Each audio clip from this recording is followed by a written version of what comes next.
Pengadilan Agama Jakarta Pusat telah memutuskan perceraian antara artis Kimberly Ryder dan aktor Edward Akbar. Putusan tersebut diumumkan melalui e-court pada Jumat, 29 November 2024. Bahwa perkawinan antara penggugat dan tergugat telah dinyatakan putus karena perceraian. Tulis putusan Pengadilan Agama Jakarta Pusat. Dalam putusan tersebut, hak asuh kedua anak mereka, Raiden dan Aisyah, diberikan kepada Kimberly, sementara Edward tetap memiliki akses untuk bertemu anak-anaknya.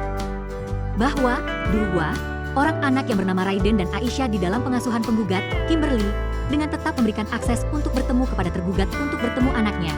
Demikian bunyi putusan. Selain itu, Edward diwajibkan membayar nafkah anak sebesar 6 juta rupiah per bulan untuk dua anak, dengan kenaikan 10% setiap tahunnya. Bahwa nafkah anak dikabulkan sebesar minimal 6 juta rupiah per bulan untuk dua orang anak dengan kenaikan setiap tahunnya sebesar 10%. Lanjut putusan tersebut. Namun, permohonan nafkah untuk istri, termasuk idah, mutah, madiah, kiswah, dan maskan, tidak dikabulkan. Keputusan ini belum berkekuatan hukum tetap, inkrah, sehingga kedua pihak masih memiliki hak untuk mengajukan banding. Bahwa adapun putusan tersebut tetap memberikan hak kepada para pihak untuk mengajukan upaya hukum banding selama 14 hari dalam hal pihaknya tidak menerima hasil putusan Pengadilan Agama Jakarta Pusat tersebut.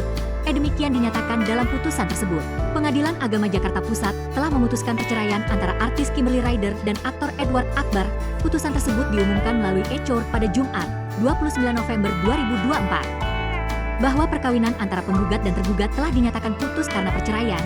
Tulis putusan Pengadilan Agama Jakarta Pusat. Dalam putusan tersebut, hak asuh kedua anak mereka, Raiden dan Aisyah, diberikan kepada Kimberly, sementara Edward tetap memiliki akses untuk bertemu anak-anaknya. Bahwa, dua orang anak yang bernama Raiden dan Aisyah di dalam pengasuhan penggugat, Kimberly, dengan tetap memberikan akses untuk bertemu kepada tergugat untuk bertemu anaknya. Demikian bunyi putusan. Selain itu, Edward diwajibkan membayar nafkah anak sebesar 6 juta rupiah per bulan untuk dua anak, dengan kenaikan 10% setiap tahunnya. Bahwa nafkah anak dikabulkan sebesar minimal 6 juta rupiah per bulan untuk dua orang anak dengan kenaikan setiap tahunnya sebesar 10%. Lanjut putusan tersebut. Namun, permohonan nafkah untuk istri, termasuk idah, mutah, madiah, kiswah, dan maskan, tidak dikabulkan. Keputusan ini belum berkekuatan hukum tetap, inkrah, sehingga kedua pihak masih memiliki hak untuk mengajukan banding.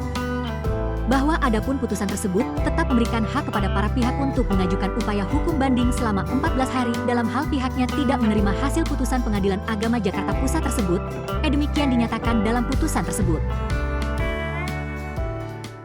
Download Tribun X sekarang, menghadirkan lokal menjadi Indonesia.